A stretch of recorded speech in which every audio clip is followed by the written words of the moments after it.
আসসালামু আলাইকুম বন্ধুরা। গল্পের শুরুতে আমরা এমন একটা পৃথিবী দেখতে পারি যেটা এখন ধ্বংসের প্রান্তে দাঁড়িয়ে আছে, যেখানে এক ভয়ঙ্কর ভাইরাস মানুষকে ধীরে ধীরে রক্তক্ষেকো প্রাণীতে পরিণত করে ফেলছে। আর এই ভাইরাসের সবচেয়ে ভয়ঙ্কর দিক হলো, যদি কোনো মানুষকে এই জম্বিগুলো কামড়ে দেয় তাহলে মানুষ হিসেবে থাকার জন্য তার কাছে মাত্র 48 ঘন্টা সময় থাকে। তারপর তার স্মৃতি মুছে যেতে থাকে, সে নিজের পরিচয় হারিয়ে ফেলে আর ধীরে ধীরে একটা জঙ্গলি জানোয়ারে পরিণত হয়ে যায়। তো এই ধ্বংসপ্রাপ্ত পৃথিবীতে আমরা অ্যান্ডি আর তার স্ত্রী মায়া এবং তার 1 বছরের ছোট্ট বাচ্চা মেয়েকে দেখতে পাই। তারা একটা হাউসবোট তথা নৌকাতে করে ধীরে ধীরে নদীর মাঝ দিয়ে এগিয়ে যেতে থাকে, কারণ মাটিতে পা রাখা মানে এখন মৃত্যুকে দাওয়াত দেয়া। এখানে পানির মাঝখানে থাকলে তারা ভাবত যে হয়তো বিপদ কিছুটা কম হতে পারে। তো এভাবেই নদীর স্রোত তাদেরকে এগিয়ে নিয়ে যেতে থাকে। চারিদিকে তখন পিনপতন নীরবতা, আর এই নীরবতার মাঝে তারা নদীর তীরে আরেকটা পরিবারকে দেখতে পায়। অ্যান্ডি পরিস্থিতি বোঝার চেষ্টা করে আর সাহায্যের জন্য তাদেরকে ডাকও দেয়, কিন্তু উত্তরে ওই লোকটা কোনো কথা তো বলেই না, বরং তার বন্দুক দেখিয়ে দেয়। সেই লোকটার চোখে ভয় পরিষ্কার দেখা যাচ্ছিল, আর সেই মুহূর্তেই অ্যান্ডি বুঝতে পারে যে এখন এই পৃথিবী আর কাউকে সাহায্য করে না, বরং শুধুমাত্র সন্দেহ আর ভয় করে। তাই সে আর কিছু না বলে নিজেদের নৌকা নিয়ে এখান থেকে সামনে এগিয়ে যেতে থাকে। এভাবে সময় যত গড়ায়, তাদের খাবার আর জ্বালানি ধীরে ধীরে ফুরিয়ে আসতে থাকে। তাদের মধ্যে অস্থিরতা বাড়তে থাকে, আর ঠিক তখনই নদীর মাঝে অ্যান্ডি একটা আধা ডুবন্ত অবস্থায় থাকা নৌকা দেখতে পায়। সে কিছুক্ষণ ওই নৌকাটার দিকে তাকিয়ে থাকে, তারপর চারপাশের পরিস্থিতি বিচার বিবেচনা করে, আর তারপর নিজের ছোট্ট ডিঙি নৌকাটা নিয়ে ওই নৌকাটার কাছে চলে যায়। এই নৌকার ভেতরের পরিবেশটা একেবারে জনশূন্য আর ভুতুড়ে ছিল। এখানকার ছড়িয়ে থাকা জিনিসপত্রগুলো দেখে মনে হচ্ছিল যে এখানে কোনো দুর্ঘটনা ঘটে গেছে, তবে ভাগ্যক্রমে সেখানে কিছু খাবার আর দরকারি জিনিস সে পেয়ে যায়। এসব কিছু দেখে অ্যান্ডি কিছুটা হলেও স্বস্তির নিঃশ্বাস ফেলে। ঠিক তখনই একটা বন্ধ রুমের ভেতরে সে গোঙানির শব্দ শুনতে পায়। প্রচণ্ড ভয়ে অ্যান্ডির যেন নিঃশ্বাসই আটকে যায়। সে বুঝতে পারে যে এর ভেতরে কোনো জম্বি আটকে আছে, তাই সে কোনো ঝুঁকি না নিয়ে চুপচাপ জিনিসপত্রগুলো নিয়ে নিজেদের হাউসবোটে ফিরে আসে। সেখানে ফিরে অ্যান্ডি মায়ার মুখে হাসি ফোটানোর অনেক চেষ্টা করে। সেই হাসি মুখে মায়াকে বলে যে আমাদের কাছে এখন 3 মাসের খাবার রয়েছে। কিন্তু অ্যান্ডি ওই বন্ধ রুম আর ওই রুমের ভেতরে হওয়া আওয়াজের কথা মায়াকে কিছুই বলে না, কারণ সে চায় না যে মায়া কোনো কিছুতে ভয় পেয়ে যাক।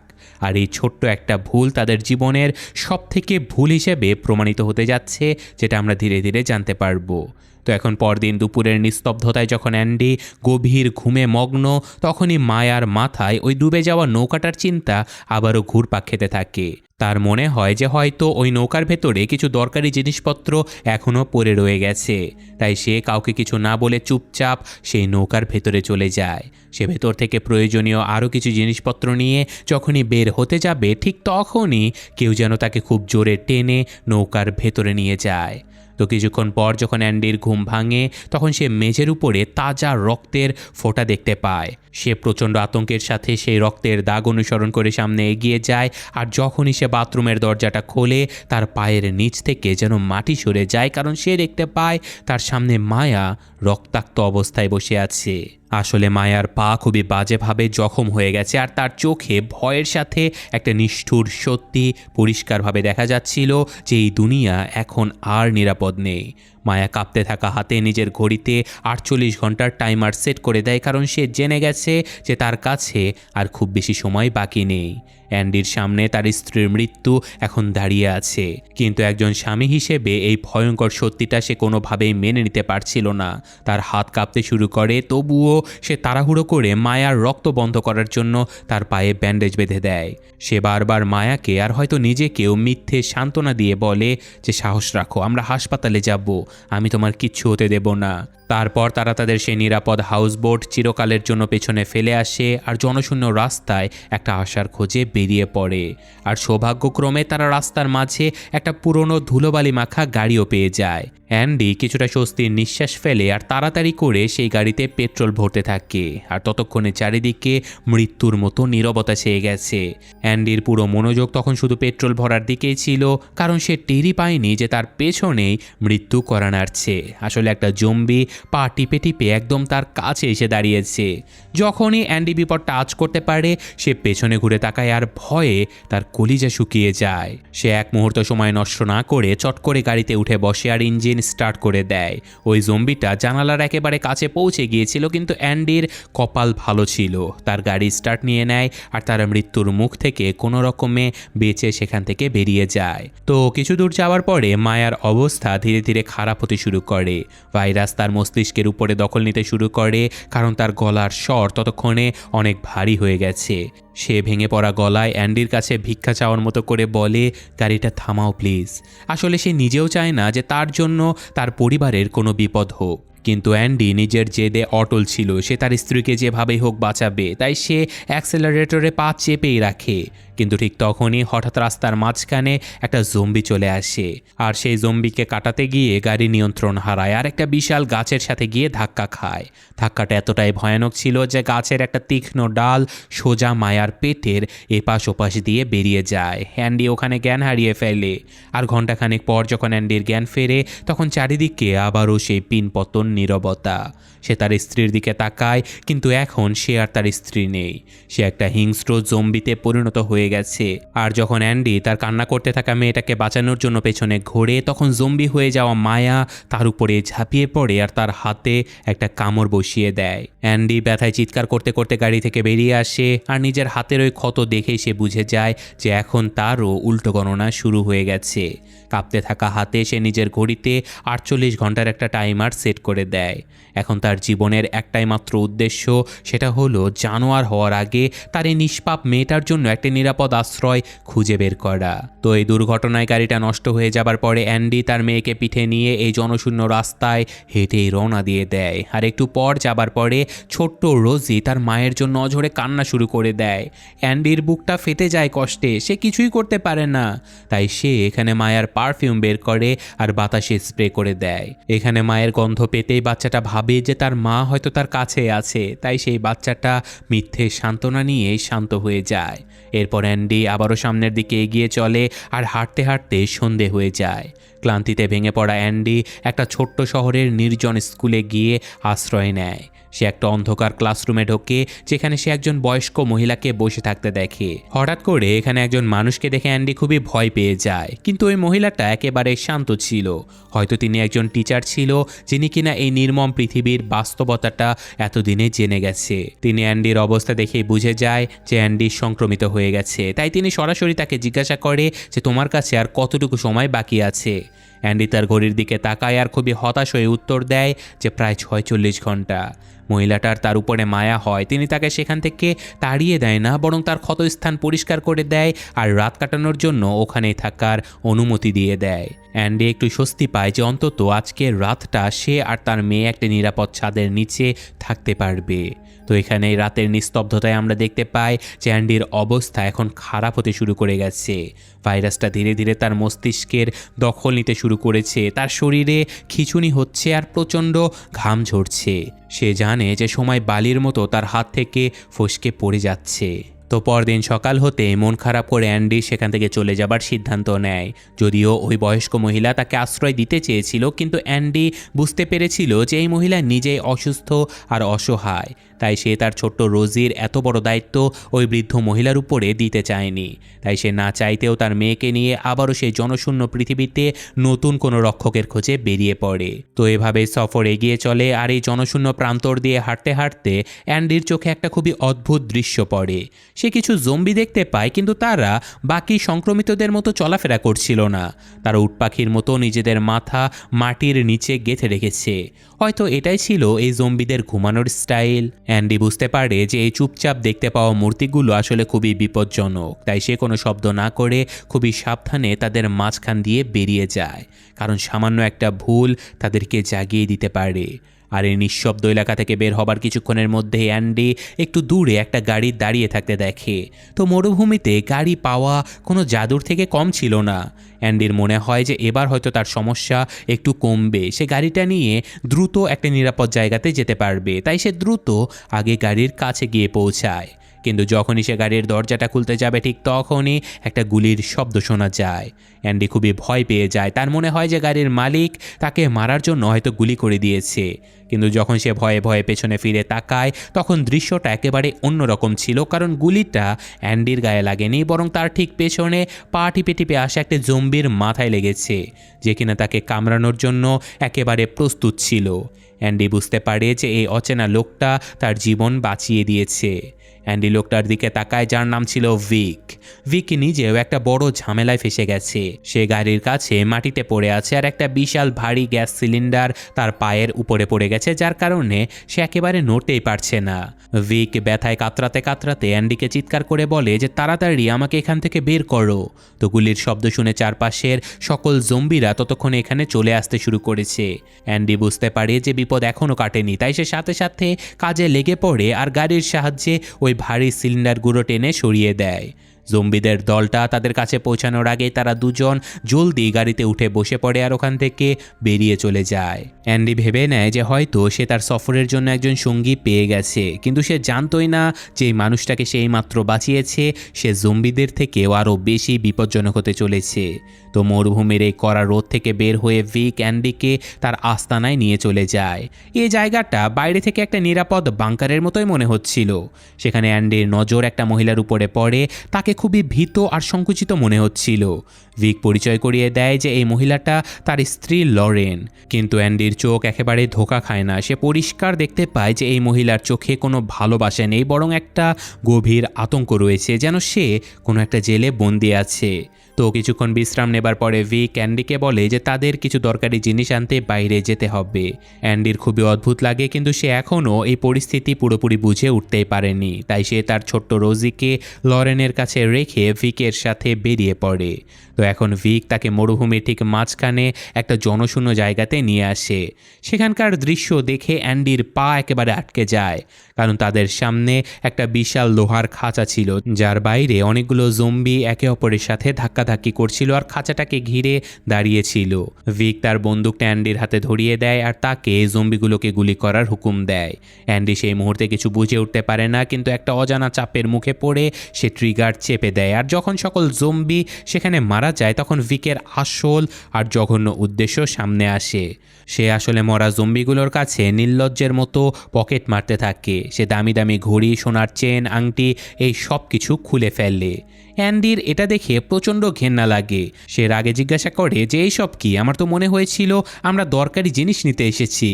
ভিক হাসতে হাসতে উত্তর দেয় যে আরে এটা তো জাস্ট একটা সাইড ইনকাম আমার।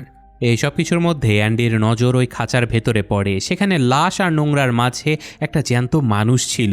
সে ছিল একটা আদিবাসী মেয়ে, যাকে ভিক একটা টোপ হিসেবে ওখানে বন্দি করে রেখেছে, যাতে করে জম্বিরা ওই মানুষের গন্ধ শুকে সেখানে আসে আর ভিক তাদেরকে শিকার করতে পারে। এটা দেখে অ্যান্ডির তো রক্ত গরম হয়ে যায়, কিন্তু সে এখন খালি হাতে আর অসহায় ছিল বলে কিচ্ছু বলতে পারে না। তো এখন সন্ধেবেলায় তারা আবারও তাদের আস্তানায় ফিরে আসে। সেই রাতে অ্যান্ডির শরীরে ভাইরাসের বিষ খুবই দ্রুত ছড়িয়ে পড়তে থাকে। তার খিঁচুনি শুরু হয়ে যায় আর তার ভয় হয় যে সে জানোয়ার হয়ে গিয়ে আবার না নিজের মেয়েকে মেরে ফেললে। আর এই ভয় আর অসহায়ত্বের কাছে হেরে গিয়ে সে একবারে নিজেকে মেরে ফেলার সিদ্ধান্ত নেয়। সে একটা ধারালো অস্ত্র নিজের মাথায় ধরে আর নিজেকে শেষ করে ফেলতে যাচ্ছিল, ঠিক তখনই লরেন সেখানে চলে আসে আর তাকে থামিয়ে দেয়। তারপর সে অ্যান্ডিকে তার সেই সত্যটা বলে দেয় যা সে এতক্ষণ লুকিয়ে রেখেছিল। সে বলে যে এই লোকটা আমার স্বামী নয়, ও আমার আসল স্বামীকে মেরে ফেলেছে। ও আমাকে এখানে জোর করে নিজের গোলাম বানিয়ে রেখেছে। লরেন অ্যান্ডিকে একটা নতুন আশা দেয়। সে বলে যে আমি তোমার মেয়েকে সামলে নেব, ওকে মায়ের আদর দিয়ে বড় করব, কিন্তু আমি এই নরকে আর থাকতে পারবো না। যদি রোজিকে বাঁচাতে হয় তবে আমাদের এখান থেকে পালাতে হবে। লরেনের কথা শুনে অ্যান্ডি একটা রাস্তা দেখতে পায়। সে লরেনকে জানায় যে যাত্রার শুরুতে সে নদীর তীরে একটা পরিবারকে দেখেছিল, হয়তো তারা এখনও ওখানে আছে আর নিরাপদে আছে। সে লরেনকে বলে যে যদি আমরা ওই পরিবারের কাছে পৌঁছাতে পারি তাহলে হয়তো একটা নিরাপদ আস্তানা পেয়ে যাব। তো এখানে তাদের দুজন ফিসফিস করে কথা বলছিল, ঠিক তখনই ভিক তার রাইফেল নিয়ে সেখানে হাজির হয়। তাদের ফিসফিসানির শব্দ শুনে ভিকের অনেক সন্দেহ শুরু হয়ে গিয়েছিল যে এরা নিশ্চয়ই কিছু একটা প্ল্যান করছে। অ্যান্ডি কিছু করার আগে ভিক গায়ের জোরে তার রাইফেলের বাট দিয়ে অ্যান্ডির মাথায় বাড়ি মারে। আঘাতটা এতটাই গভীর ছিল যে অ্যান্ডি ওখানে অজ্ঞান হয়ে যায়। আর ঘণ্টাখানেক পর যখন অ্যান্ডির জ্ঞান ফেরে তখন সে নিজেকে খুবই চেনা আর ভয়ানক একটা জায়গাতে আবিষ্কার করে। সে আসলে ওই লোহার খাঁচাতেই বন্দি ছিল যেখানে সে জম্বিদেরকে মেরে ফেলেছিল, যেখানে ওই আদিবাসী মেয়ে থুমিও তার সাথে বন্দি ছিল। অ্যান্ডি খুব ভালোভাবে জানতো যে কিছুক্ষণের মধ্যে এখানে ক্ষুধার্ত জম্বিদের ভিড় জমে যাবে। সে প্রচণ্ড ভয়ে চারিদিকে খুঁজতে থাকে যে বের হবার কোনো রাস্তা আছে কি না, কিন্তু খাঁচার দরজাটা অনেক ভারী আর মজবুত ছিল। ঠিক তখনই অ্যান্ডির মাথায় একটা ভয়ঙ্কর আইডিয়া চলে আসে। সে দেখতে পায় যে খাঁচার উপরে জম্বিদের ফেলে রাখা অনেক পচা মাংস পড়ে আছে। সে খাঁচায় পড়ে থাকা দড়িটা ওঠায় আর কোনোভাবে মাংসের একটা বড় টুকরো ওই দড়িতে বেঁধে অনেক দূরে ছুঁড়ে ফেলে দেয়। তারপর সে দড়িটার অন্য মাথা খাঁচার ওই ভারী দরজার লিভারের সাথে শক্ত করে বেঁধে দেয়। তো কিছুক্ষণের মধ্যে মাংসের গন্ধ পেয়ে মরুভূমি থেকে এক পাল হিংস্র জম্বি সেখানে চলে আসে। তারা পাগলের মতো ওই মাংসের টুকরোটার উপরে ঝাঁপিয়ে পড়ে আর সেটাকে টানতে থাকে। আর যতই মাংসটা তারা নিজেদের দিকে টানে, দড়িটা টান টান হতে থাকে আর খাঁচার ওই ভারী দরজাটা ধীরে ধীরে উপরে উঠতে থাকে। এটাই ছিল সুযোগ। অ্যান্ডি আর ওই আদিবাসী মেয়েটা এক মুহূর্ত সময় নষ্ট না করে ওই ছোট্ট ফাঁক দিয়ে স্লিপ খেয়ে বাইরে বেরিয়ে আসে। জম্বিরা নিজেদের মধ্যে মারামারি করায় ব্যস্ত ছিল আর এই সুযোগটা কাজে লাগিয়ে তারা দুজন অন্ধকারের সাহায্য নিয়ে ওখান থেকে দ্রুত পালিয়ে চলে যায়। তো খাঁচা থেকে ছাড়া পেয়ে অ্যান্ডি আর থুমি সোজা ভিকের আস্তানায় গিয়ে পৌঁছায়। সেখানে গভীর নীরবতা ছিল। তারা পা টিপে টিপে আস্তানার ভেতরে ঢোকে আর ঘুমন্ত লরেনকে জাগিয়ে তোলে। লরেন কোনো প্রশ্ন না করে ছোট্ট রোজিকে কোলে তুলে নেয় আর তারা চারজন অন্ধকারের সুযোগ নিয়ে ওখান থেকে বের হতে থাকে। তারা বেড়া পার হয়ে জাস্ট বের হবে, ঠিক তখনই ভিকের নজর তাদের উপরে পড়ে যায়। শিকার হাত থেকে ফসকে যাচ্ছে এটা দেখে ভিক রাগে আগুন হয়ে যায়। সে সাথে সাথে তার রাইফেল তোলে আর সোজা অ্যান্ডিকে নিশানা করে গুলি করে দেয়। তো অ্যান্ডি কিছু করার আগে গুলিটা চলে যায়, কিন্তু গুলিটা অ্যান্ডির গায়ে লাগে না। শেষ মুহূর্তে লরেন মাঝখানে চলে আসে আর গুলিটা সোজা তার বুকে গিয়ে লাগে। অ্যান্ডি আর ওই বাচ্চাটাকে মুক্তি দেবার জন্য লরেন নিজের জীবনটাই বাজি রেখে দিয়েছিল। সে ওখানেই মৃত্যুর কোলে ঢলে পড়ে আর চিরকালের জন্য নীরব হয়ে যায়। অ্যান্ডির কাছে এখন শোক পালন করার মতো কোনো সময় ছিল না। সে থুমি আর রোজিকে নিয়ে রাতের অন্ধকারে পাগলের মতো সেখান থেকে পালাতে থাকে। দৌড়াতে দৌড়াতে তাদের চোখে একটা ছোট্ট সুড়ঙ্গ পড়ে আর সাথে সাথে তারা তিনজন জলদি করে সেটার ভেতরে ঢুকে যায় আর অন্ধকারে এক কোনায় গুটিসুটি মেরে বসে থাকে। ঠিক তখনই বাইরে গাড়ির খুবই জোরে শব্দ শোনা যায় আর ভিক তাদেরকে খুঁজতে খুঁজতে সেখানে হাজির হয়ে যায়। ভিকের গাড়ির হেডলাইট অন্ধকার চিরে দিচ্ছিল আর ভিক হাতে বন্দুক নিয়ে পাগলের মতো চিৎকার করছিল। ঠিক তখনই ভয়ে ছোট্ট রোজি খুবই জোরে চিৎকার করে কান্না শুরু করে দেয়। অ্যান্ডির আত্মা তো কেঁপে ওঠে, কারণ যদি ভিক তার বাচ্চার আওয়াজ শুনে ফেলে তাহলে সব শেষ হয়ে যাবে। অ্যান্ডি এবার নিজের মেয়ের মুখ খুবই শক্ত করে চেপে ধরে। বাচ্চাটা ছটফট করছিল, কিন্তু অ্যান্ডি এখানে নিরুপায় ছিল। ভাগ্য এবার তাদের সাথে দিয়েছিল, কারণ গাড়ির শব্দ আর ভিকের চিৎকার আস্তে আস্তে দূরে সরে যায়। ভিক তাদেরকে খুঁজে পায় না আর সে সামনে এগিয়ে যায়। তখন আবারও নীরবতা নেমে আসে আর অ্যান্ডি এখন তার হাত সরিয়ে দেয় তার মেয়ের মুখ থেকে। কিন্তু বাইরে বিপদ এখনও ঘুরে বেড়াচ্ছে, তাই তারা সিদ্ধান্ত নেয় যে আজকের এই কালো রাত তারা এই সুড়ঙ্গেই কাটিয়ে দেবে। সেই রাতে সুড়ঙ্গের ভেতরে অ্যান্ডির অবস্থা খুবই খারাপ হয়ে যায়, কারণ ভাইরাসের প্রভাবে সে নিজের মুখ দেয়ালে ঘষতে থাকে। থুমি এটা দেখে একেবারে ভয় পায় না, বরং বুদ্ধিমতী এই মেয়েটা ছোট্ট রোজিকে নিজের কোলে নিয়ে সামলাতে থাকে। এখন পরদিন সকালে তারা তিনজন আবারও তাদের যাত্রা শুরু করে দেয় আর হাঁটতে হাঁটতে হঠাৎ করে অ্যান্ডির খুবই জোরে খিঁচুনি উঠে আসে। সে ওখানে অজ্ঞান হয়ে যায়, কিন্তু থুমি সাহস দেখায়। সে রোজিকে সামলায় আর অ্যান্ডির জ্ঞান ফেরার অপেক্ষা করতে থাকে। তো এভাবে জ্ঞান ফেরার পরে থুমি অ্যান্ডিকে নদীর দিকে নিয়ে যায়। সেখানে তারা একটা নৌকাও পেয়ে যায়, যেটা দিয়ে তারা ওই পরিবারের কাছে পৌঁছে যায়। সেখানে পৌঁছে অ্যান্ডি দেখতে পায় যে ওই লোকটা যে কিনা তার দিকে বন্দুক তাক করেছিল সেখানে মাটির গর্ত খুঁড়ছে। সে তার স্ত্রী আর বাচ্চাদেরকে কবর দেবার প্রস্তুতি আগে থেকেই নিচ্ছে, কারণ সে ভেবেই নিয়েছিল তারা আর বাঁচতে পারবে না। লোকটা এখানে অ্যান্ডির দিকে তাকায়। এই লোকটার ঘাড়ে একটা জম্বির কামড়ের গভীর দাগ ছিল। সে আর বাঁচবে না। সে অ্যান্ডিকে বলে যে তুমি আমার গাড়িটা নিয়ে যেতে পারো। তারপর সে তার রিভলভার বের করে বলে যে এতে 6টা গুলি আছে, 4টা আমার পরিবারের জন্য আর 2টো গুলি এক্সট্রা, তুমি চাইলে এই গুলিগুলো ব্যবহার করতে পারো। অ্যান্ডি তাকে বোঝানোর চেষ্টা করে, কিন্তু এই লোকটা তার সিদ্ধান্ত নিয়ে ফেলেছে। অ্যান্ডি মন ভারী করে সেখান থেকে ফিরে আসে, আর সে একটু দূরে যেতে পেছন থেকে পরপর 4টা গুলির শব্দ শোনা যায়। ওই বাবা তার পরিবারকে জম্বি হবার হাত থেকে বাঁচানোর জন্য তাদেরকে নিজ হাতে মেরে চিরকালের ঘুম পাড়িয়ে দিয়েছে। ওই 4টে গুলির আওয়াজ অ্যান্ডিকে ভেতর থেকে একেবারে নাড়িয়ে দেয়। সে কাঁপতে থাকা হাতে ওই লোকটার দেয়া বন্দুক তুলে নেয় আর গভীর চিন্তায় ডুবে যায়। তারও কি নিজের পরিবারকে বাঁচানোর জন্য একই কাজ করা উচিত? কিন্তু ঠিক তখনই তার নজর তার নিষ্পাপ মেয়ে রোজির উপরে পড়ে, যে কিনা তার দিকেই তাকিয়েছিল। তার মুখটা দেখে অ্যান্ডির সিদ্ধান্ত বদলে যায়। সে এক ঝটকায় বন্দুকটাকে দূরে ছুঁড়ে ফেলে দেয় আর রোজিকে কোলে তুলে নেয়। সে সিদ্ধান্ত নেয় যে না, সে হার মানবে না।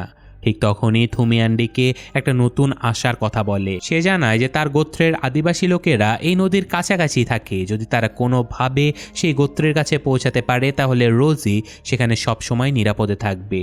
এই কথা শুনে তারা দুজন ওই গোত্রের দিকেই রওনা দেয়। তো রাস্তার মাঝে একটা লম্বা আর অন্ধকার সুড়ঙ্গ পার হতে হয়। এই সুড়ঙ্গের ভেতরের দৃশ্যটা খুবই ভয়ানক ছিল। সেখানে অন্ধকারে অনেকগুলো জম্বি দাঁড়িয়ে আছে, আর তারা দুজন নিজেদের নিঃশ্বাস বন্ধ করে পা টিপে টিপে কোনো শব্দ না করে খুবই সাবধানে তাদের মাঝখান দিয়ে বের হতে থাকে। তারা সুড়ঙ্গের অন্য প্রান্ত দিয়ে বের হতে যাবে, ঠিক তখনই তারা দূরে ভিককে দাঁড়িয়ে থাকতে দেখে। অ্যান্ডি সাথে সাথে থুমি আর রোজিকে নিয়ে কাছেই দাঁড়িয়ে থাকা একটা পুরনো গাড়ির পেছনে গিয়ে লুকিয়ে পড়ে। অ্যান্ডি জানতো যে ভিক তাদেরকে সহজে এখান থেকে যেতে দেবে না। সে বাচ্চাদের গাড়ির কাছে নিরাপদে রেখে নিজে উল্টো দিকে থাকা জম্বিদের ভিড়ে গিয়ে লুকিয়ে পড়ে। সেখান থেকে সে ভিককে ডাক দেয় যাতে করে তার মনোযোগ অন্যদিকে সরানো যায়। ভিক আওয়াজ শুনে পাগল হয়ে যায়। সে তার হাতে রড নিয়ে এক এক করে জম্বিদেরকে মারতে থাকে। সে চেক করে দেখতে চায় যে এদের মধ্যে অ্যান্ডি কোনটা। যখনই ভিক অ্যান্ডিকে চিনতে পারে আর তার উপরে হামলা করতে যাচ্ছিল, তখনই অ্যান্ডি আত্মরক্ষার জন্য তার উপরে গুলি চালিয়ে দেয়। এরপর দুজনের মধ্যে ভয়ঙ্কর হাতাহাতি শুরু হয়ে যায়, আর এই টানাটানির মধ্যে ভুল করে বন্দুক থেকে গুলি বেরিয়ে যায় আর অ্যান্ডির পেটে গিয়ে লাগে। অ্যান্ডি একেবারে মাটিতে লুটিয়ে পড়ে, আর সুযোগ পেয়ে ভিক দৌড়ে গিয়ে রোজিকে কোলে তুলে নেয়। সে রাগে রোজিকে মেরেই ফেলতে যাচ্ছিল, কিন্তু তখনই অ্যান্ডি ব্যথায় কাতরাতে কাতরাতে তাকে বোঝায় যে থামো, এই নিষ্পাপ বাচ্চাটার প্রাণ নিও না, তুমি এমনিতেই অনেক পাপ করেছো, নিজের শেষ সময়ে এসে আর কোনো গুনাহ করো না। অ্যান্ডির এই কথাগুলো সোজা ভিকের বুকে গিয়ে লাগে। ওই পাষাণ হৃদয়ের মানুষটারও মন গলে যায়। সে নিজের ভুলগুলো বুঝতে পারে আর কান্নায় ভেঙে পড়ে। সে রোজিকে আবারও অ্যান্ডির কাছে ফিরিয়ে দেয়। অ্যান্ডি ভিককে তার নিজের হালের উপরে ছেড়ে দিয়ে ওখান থেকে বেরিয়ে যায়। তো সুড়ঙ্গ থেকে বের হবার পরে অ্যান্ডির অবস্থা খুবই খারাপ হয়ে যায়। তার শরীর আর সাড়াই দিচ্ছিল না। সে এখন ঠিকমতো হাঁটতেও পারছে না, আর কিছু দূর যাবার পরে সে খুবই ক্লান্ত হয়ে থেমে যায়। তার চোখ দিয়ে এক অদ্ভুত আঠালো পদার্থ বের হতে থাকে। তার দৃষ্টি ঝাপসা হয়ে যেতে থাকে। সে বুঝতে পারে যে পরিবর্তন শুরু হয়ে গেছে। ঠিক তখনই অ্যান্ডি কাছে একটা মরা পশুর মাংসের টুকরো দেখতে পায়। সেটা দেখে তার মাথায় একটা শেষ আইডিয়া আসে। তার কাছে একেবারে সময় নেই, তাই সে তাড়াতাড়ি করে ওই মাংসের টুকরোটা একটা লম্বা লাঠির আগায় বেঁধে ফেলে। সে থুমির দিকে তাকায় আর ভেঙে পড়া গলায় বলে যে আমি এখন মারা যাচ্ছি, আমার বাচ্চাটার খেয়াল রেখো। তারপর সে ছোট্ট রোজিকে শেষবারের মতো চুমু খায়। ঠিক তখনই অ্যান্ডির খিঁচুনি শুরু হয়ে যায়। সে জানতো যে সে এখন ভয়ঙ্কর রাক্ষসে হয়ে উঠবে, তাই সে জলদি তার নিজের জিনিসের বক্স থেকে টাই বেল্ট বের করে তার নিজের 2 হাত শক্ত করে বেঁধে ফেলে, যাতে করে সে যখন জানোয়ার বা রাক্ষস হয়ে যাবে তখন যেন সে নিজের বাচ্চার কোনো ক্ষতি না করতে পারে। এরপরের দৃশ্যটা ছিল একেবারে হৃদয় ছুঁয়ে যাওয়ার মতো। আমরা দেখতে পাই যে অ্যান্ডি রোজি আর থুমিকে নিজের পিঠে নিরাপদে বসিয়ে রেখেছে, আর তার ঠিক সামনে লাঠিতে ওই মাংসের টুকরোটা ঝুলছে। অ্যান্ডির মানুষ সত্তা অনেক আগেই শেষ হয়ে গেছে। সে একটা জম্বিতে পরিণত হয়ে গেছে, কিন্তু এই মাংসের গন্ধ শুকে শুকে সেই মাংস পাওয়ার লোভে সে এখন সামনের দিকে এগিয়ে যাচ্ছে। যদিও সে এখন আর মানুষ নেই, কিন্তু সে এখনও একজন বাবার দায়িত্ব পালন করে যাচ্ছে। অনেক দূর হাঁটার পরে তারা ধোয়ার মেঘের ভেতর দিয়ে থুমির সে আদিবাসী গোত্রের কাছে পৌঁছে যায়। সেখানে থাকা গোত্রের লোকেরা দূর থেকে একটা জম্বিকে তাদের দিকে আসতে দেখে ফেলে, আর তাদের মনে হয় যে জম্বিটা হয়তো তাদের উপরে হামলা করতে আসছে। তাই তারা জম্বিটাকে মারার জন্য অস্ত্র তুলে নেয়, আর তারা অ্যান্ডিকে মেরেই ফেলতো। কিন্তু তখনই আদিবাসীদের মধ্যে একজনের নজর থুমির উপরে পড়ে। সে থুমিকে দেখেই চিনে ফেলে আর বুঝতে পারে যে এই জম্বিটা হামলা করতে নয় বরং ওই বাচ্চাগুলোকে এখানে পৌঁছে দিতে এসেছে। গোত্রের লোকেরা এটা দেখে অবাক হয়ে যায়, তারা এমন দৃশ্য এত বছরে কখনোই দেখেনি। একটা জম্বি যেখানে নিজের হাত বেঁধে রেখেছে শুধুমাত্র নিজের পিঠে বাঁধা বাচ্চাটাকে বাঁচানোর জন্য। গোত্রের একজন বয়স্ক মহিলা এগিয়ে আসে, তিনি অ্যান্ডির পিঠ থেকে ছোট্ট রোজিকে নামিয়ে নেয়। রোজি এখন নিরাপদ একটা হাতে আছে। অ্যান্ডি এখনও মাংসের দিকে ঝাঁপিয়ে পড়ার চেষ্টা করছে, কারণ সে এখন একটা রাক্ষস হয়ে গেছে। তাকে শান্ত করার জন্য থুমি মায়ার সেই পারফিউমটা বের করে আর অ্যান্ডির মুখের সামনে স্প্রে করে দেয়। ওই গন্ধে অ্যান্ডির ভেতরের জানোয়ারের রূপটা এক মুহূর্তের জন্য যেন শান্ত হয়ে যায়। হয়তো তার মৃত মস্তিষ্কে তার স্ত্রীর শেষ স্মৃতিগুলো জেগে উঠেছিল। এরপর ওই গোত্রের লোকেরা সম্মানের সাথে অ্যান্ডিকে মুক্তি দিয়ে দেয়। অ্যান্ডির সফর এখানেই শেষ হয়ে যায়। আর গল্পের শেষে আমরা দেখতে পাই যে রোজি এখন ওই আদিবাসী গোত্রের সাথে আছে। তারা তাকে নিজেদের বাচ্চার মতো আপন করে নিয়েছে। অ্যান্ডি আর মায়ার বলিদান বৃথা যায়নি, তাদের মেয়ে বেঁচে আছে আর একটা নতুন পৃথিবীতে বড় হবার জন্য তৈরি হচ্ছে। এই ঘটনার সাথে সাথে আজকের এই গল্পটা শেষ হয়ে যায়। সত্যি বলতে গল্পের শেষের সিনটা আমাকে একেবারে কাঁদিয়ে দিয়েছে। আর এই গল্পের সাথে কিন্তু Korean masterpiece train to Busan মুভির অনেকটাই মিল মনে হয়েছে আমার কাছে, যেখানে একজন বাবার স্যাক্রিফাইসকে খুবই সুন্দরভাবে দেখানো হয়েছে। আশা করি গল্পটা সবারই অনেক ভালো লেগেছে। তো আজকের মতো আমি এখানেই বিদায় নিচ্ছি। ভালো থাকবেন। আল্লাহ হাফেজ।